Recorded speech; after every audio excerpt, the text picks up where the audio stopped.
That Don't Sound Right is a podcast about talking the way we did before the internet, when you could not prove anyone right or wrong. All the expertise was contained in the people involved with the conversation. I'm Peter. I'm Cecil, and I hope you enjoy our conversations. And as you listen, if you find yourself silently saying, "That don't sound right," send us a comment. You're one of us. Yeah. Take apart your IKEA shelf. Yes. Put it in the back of your car. Right. Drive an hour. Right. And see if you can put it back together without A, missing a part, B, missing a tool, or C, some of those parts have been damaged in traffic.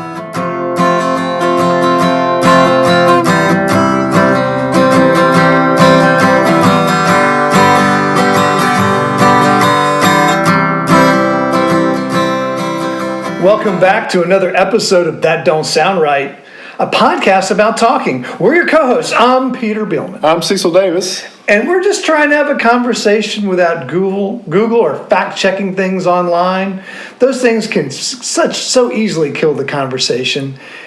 We're just trying to bring up some topics that, when you really think about them, they just don't sound right. And more of you are thinking this because we were picking up lots of listeners. Thank you for every single new listener, regardless of what country you're in or Which area. There's a lot of countries that are showing A up. lot of countries.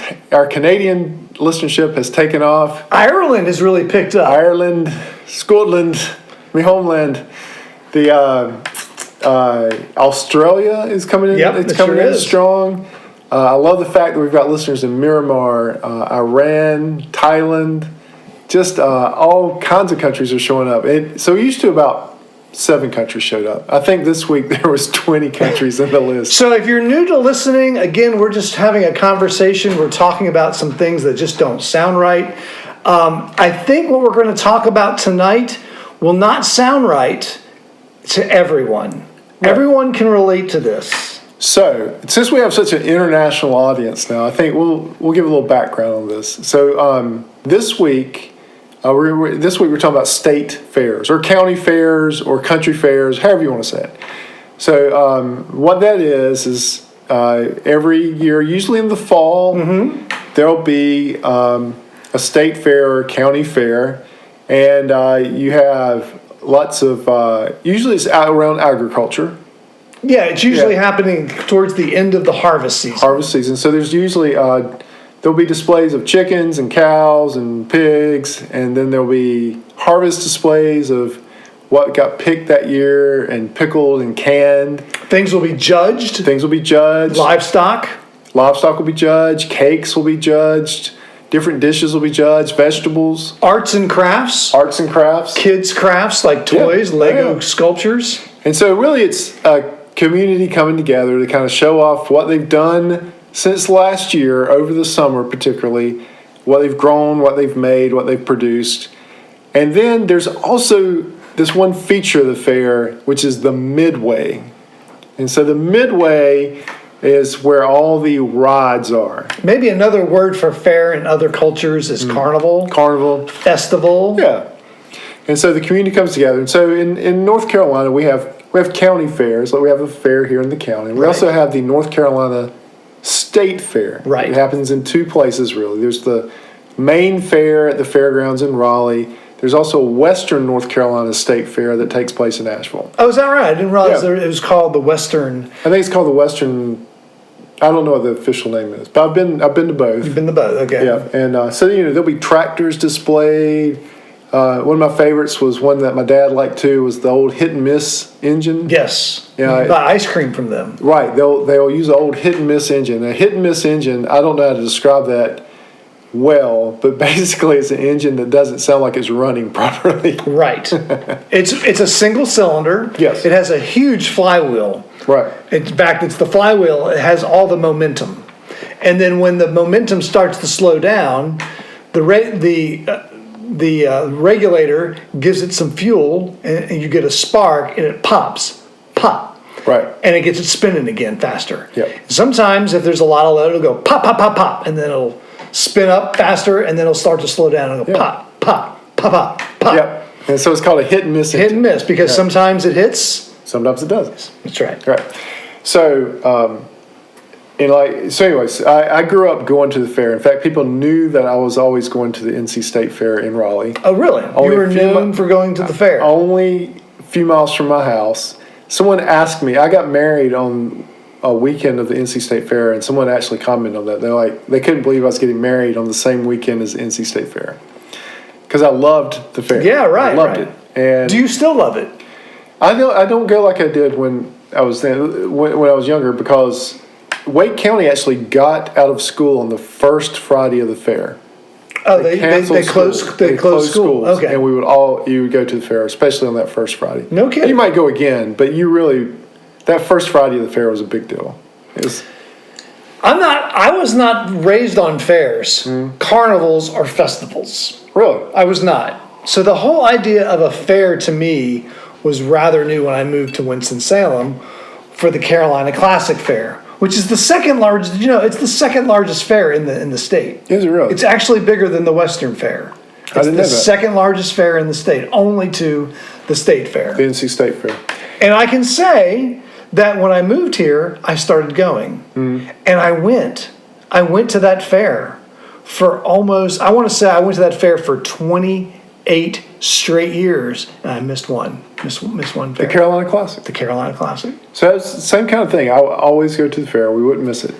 Now, you're probably thinking, what doesn't sound right about something as benign as a fair? But what doesn't sound right about a fair What don't sound right? Is the Midway. The Midway. Yeah, so the Midway is where all the rides are. The Midway is where all the rides are at. So in North Carolina, usually it was the James E. Straits shows would come in. They were the people that were hired by the agriculture. So the Agricultural Commission is what put on the fair every year. Oh, is that who does that? I never knew that. Yeah. So they would... The agriculture... Well, I guess who else would do it? Right. And so they would hire the James E. Strait shows. In fact, I think they switched one year, not like 10 years ago, and it was like a big deal that they switched Midway vendors. Yeah. So the Midway vendor is who brings in all of the rides that you ride on at a fair. And so if you've never been to a fair, I mean, there are roller coasters, there are tilt-a-whirls, there's spiders, there's almost any kind of ride you can imagine. Just about. Except they're all mobile. They have been brought in on a train or a truck. That was the amazing thing. I remember, I don't know how much they're coming in on train anymore, but when I first started going, the fairgrounds is actually... Yeah, is it on the train? It's right there on the train. It's on the railroad track, so the train can pull in, and they can pull these rides off of there. But I do know when I'm driving back and forth to work around the fair time, sometimes you'll see the tractor trailers full of the rides. Yeah. So these rides have been on the back of a tractor trailer or a train and have now been set up on the Midway.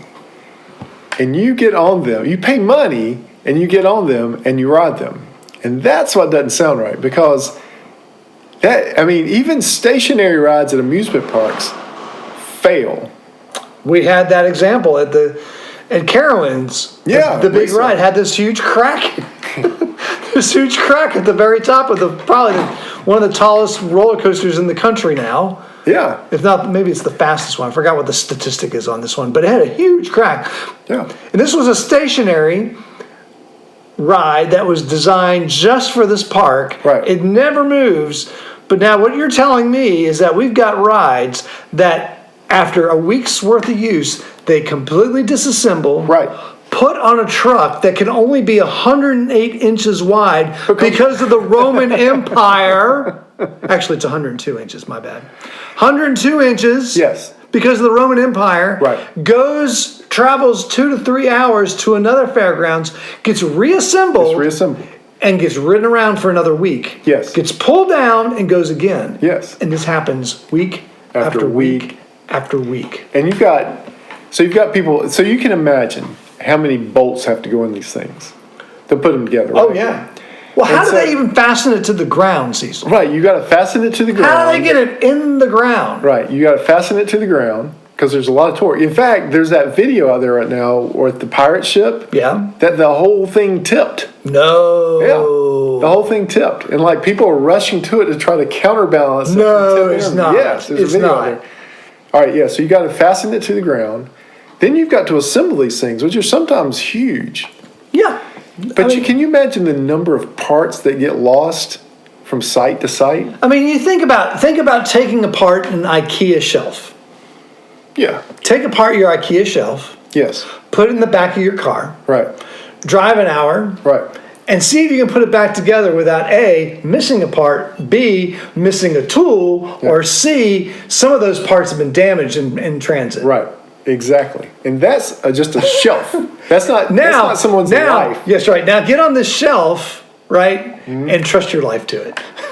So imagine, I don't know what possessed me to do this. I got on a roller coaster one time at the fair, even though no one gets on the roller coaster at the fair. There's only like 3 roller coasters ever that I can remember. There's one for really little kids. Right. There's one for medium-sized kids. Yeah. And then there's one for the adults. Yes. I got on the adult. And you know what? That was a tradition of me and my kids. To get on the roller coaster? Yes. We always got on the roller coaster. Wow. And we got on it until we kept on waiting for our youngest daughter to finally get tall enough to go on it. Finally, she got tall enough. We rode it a couple times for a couple years, and we're done. But we rode it every year. That was a tradition. We saved up our tickets for the roller coaster because it was like the most legitimate ride there. And that's a lot of pieces. And so you've got to imagine. There's a ton of pieces. Supposedly the Agricultural Commission inspects every ride.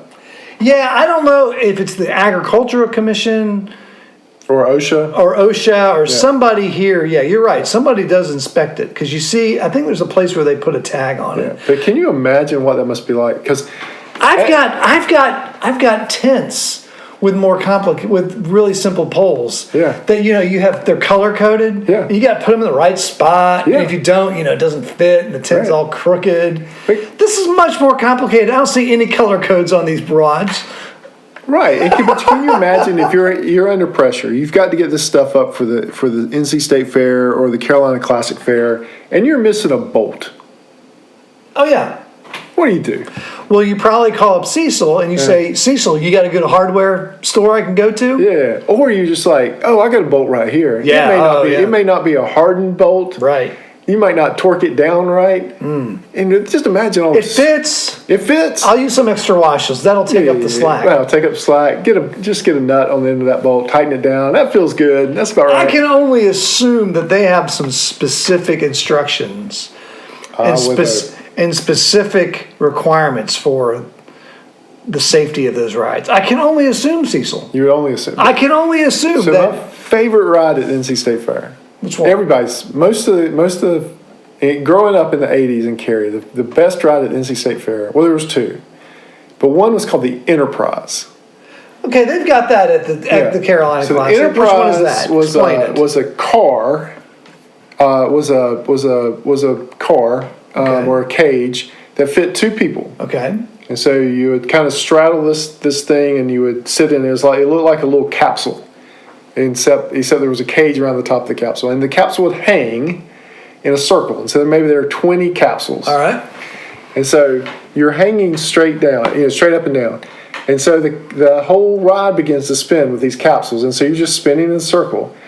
But then the centrifugal force becomes so much that the capsule begins to spread out perpendicular to the ride. Okay. So now instead of hanging up and down, you're standing up. You're sitting down, but the capsule is now being pushed out by centrifugal force, and you're basically on your side.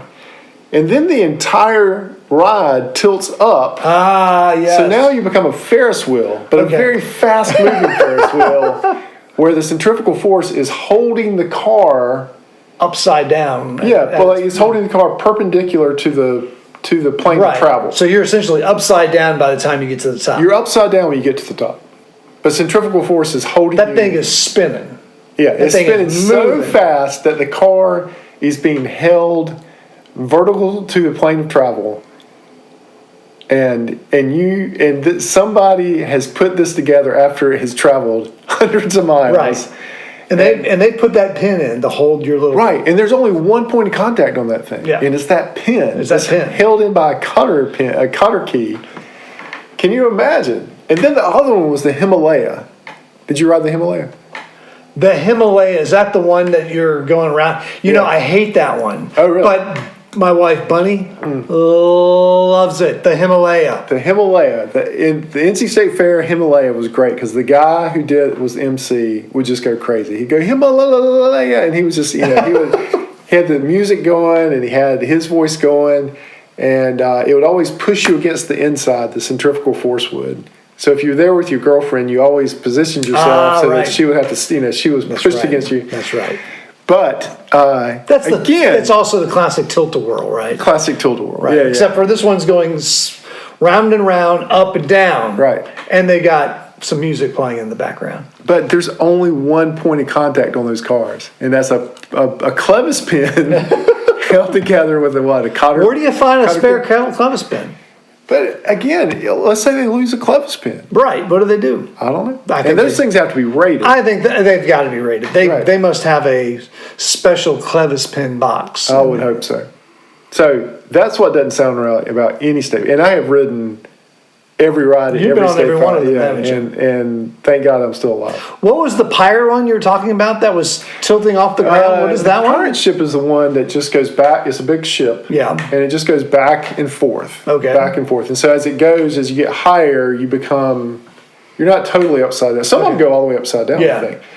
But it lost its footing and began to shift. And people were rushing to the edge of it, to the platform, to try to counterbalance. Oh, like bystanders in the crowd? Yeah. To keep it from flipping over? Keep it from flipping over. Yeah, someone might get hurt. Right. My gracious. Now, you had said that what didn't sound right about state fairs to you was food. Oh, yeah. There's the other part of the things that don't sound right. Because you have a ton of mobile food vendors that have shown up. Yes. I mean, they are serving everything to chocolate-covered bananas, to vats of lemonade, maybe some ice cream, deep-fried whatever you want. Yep. You've got chicken legs, you've got ribs, you've got hamburgers, you've got hot dogs. I mean, how many food vendors do you think there are? There's got to be hundreds. Got to be hundreds. There's got to be hundreds. And, you go to these restaurants today, and every one of these restaurants is inspected for cleanliness. Right. Right? They get a grade. Yep. Is every one of these food vendors inspected? You would have to think they'd have to be. Just like you're hoping the clevis pin is there, Just like you're hoping that clevis pin in the Enterprise manages to hold what's got to be about a 300 or 400 pound car tethered to a rapidly spinning wheel. You are hoping that someone has checked the cleanliness of every eating establishment. That's right. So basically, a lot is on the balance here. Everything from your gastrointestinal health to your physical well-being. But I think maybe that's the excitement of the fair. Is that there is you think that would make an element? There's an element of danger at the fair of either riding the rides or. Now, when I was growing up, there were certain places you go to the NC State Fair. And so there was a man in Raleigh, or a man in Cary, who had the Cary stop. Okay. And he set up a hot dog stand at NC State Fair, and we all knew to go to him because we knew him, we knew what he did. That's true. A lot of these guys and gals are local. Yep. They can come in local, food trucks, food trailers, whatever. Yeah, so we'd always go to you always went and got a hot dog at the Cary stop. Okay. And then, just like at the Carolina Classic, there's some permanent buildings there. And so several churches would have, year after year after year after year, they would have, so there was you'd always go to the Methodist churches and get a ham biscuit at the Methodist church. And so a ham biscuit? Mm-hmm. Okay. Yeah, that was the thing. And so I do remember years where I would go to unknown food stalls and get something. How did that turn out for you? Usually it would turn out okay. I don't remember any bad experiences. So our kind of our consternation with the inspection of food is probably unwarranted. Probably, and with the rides too. I mean, I can't remember anybody getting hurt at the fair. Usually, I'm disappointed because my favorite ride is closed. I've gone to the fair before, and the roller coaster had been closed for safety reasons. Well, they don't tell you, right? They're not. Right. They're not going to say. Yeah. They're not going to say, "Oh yeah, the ride's closed because we're missing some bolts. We're missing some clevis pins. We found some cracks in some clevis pins. We're closed down for the night." I will tell you one time, and I will not mention which park this happened at. I was at a amusement park. I was riding my favorite roller coaster. Oh, yeah? The roller coaster comes into the the shed or whatever, the boarding area. Yeah. And they don't let us get on those cars. They said, we're waiting for the next thing. And so they send that set of cars back onto the track empty. Yeah. It gets into the first curve. Now, I saw this firsthand. Okay, I witnessed this. This is like cow tipping. This is really cow happened. tipping. This really happened. It got into the first curve, and the entire train fell off the track. Oh, really? So I don't know what had gone wrong that they... Now, here's the even How crazier they know? thing. How do they know not to put people on there? I don't know. The entire train fell off the track. Now, here's the even crazier thing. We got on the next train. Oh, that's a good idea. You got on the next train? The next train through. The next time they let us get back on that ride. That's kind of like getting on. We got on it. That's kind of like getting on an airplane after they've already gotten people off because we're having some mechanical problems. Yeah. We're working on it. The flight's been delayed for a couple hours. Hey, we think we got it fixed. Let's go. Right. You gonna get on that plane? Yeah, I probably will. Well, now I was 14 when I did this, but Sure. still, got Would right you- back on it. But I wouldn't do that now. Oh, would you not? No, Really? I don't know. I'm not getting on any more roller coasters. Are you not? I'm done. Ah, wow. Well, I would say that we're done with the Carolina Classic Fair also. Really? Well, I guess the Midway, You just talking about the rides, or just not going at just all? not the fair at all. I mean, the Midway really took a hit after COVID. COVID really took. I mean, the whole fair took a hit. There wasn't nearly as many rides. Some of those extra, side attractions like the sheepdogs and a lot of those were cut back. We just didn't find it as fun as we used to. Huh. I think I may be going back to the state fair this year for the first time in a long time. Really? Yeah. Just you, or are you going to take the No, family? with family. That's great. I hadn't been in a long time. Well, I think we have exhausted the fair topic for this week. Go to your local fair, enjoy your local fair, carnival, festival. Ours usually happens the first week of October. Yeah. So something that happens though in the middle of October is something that we're sponsoring this year. We're going to have a booth. We're going to have a booth. So our podcast, That Don't Sound Right, we are now a proud sponsor of the Ardmore RAH. The Ardmore RAH is an annual event with hundreds of runners and literally thousands of fans in the beautiful historic neighborhood of Ardmore in Winston-Salem. RAH, R-A-H, stands for the Run Against Hunger because it's a food drive with all the net proceeds benefiting the Second Harvest Food Bank of Northwest North Carolina. The food bank assists food insecure and at-risk families and children right in our own neighborhoods. Since its inception, more than $286,000 has been donated to the Second Harvest Food Bank, $26,000 last year alone. That provided more than 2 million meals to our neighbors. The 2023 RAH will be held on October 21st. It features a 1-mile fun run, a 5K, and 10K. Both the 5K and the 10K are certified races. So if you need these races to qualify or anything, you can use these. This race is designed for everyone from lightning fast runners and avid athletes to power walkers and first-time participants. You can sign up to donate, volunteer, or run at the race website, which is ardmorerah.com. The link is featured on our website, which is thatdon'tsoundright.com. Leave out the apostrophe. Hey, we hope to see you there at our booth. And there is something special happening at our booth this year. So if you've listened to our show for a while, you've listened to us about roadside finds. We have talked about this for sporadically over the entire history of the show. Specifically, there's several episodes at the beginning of the whole series.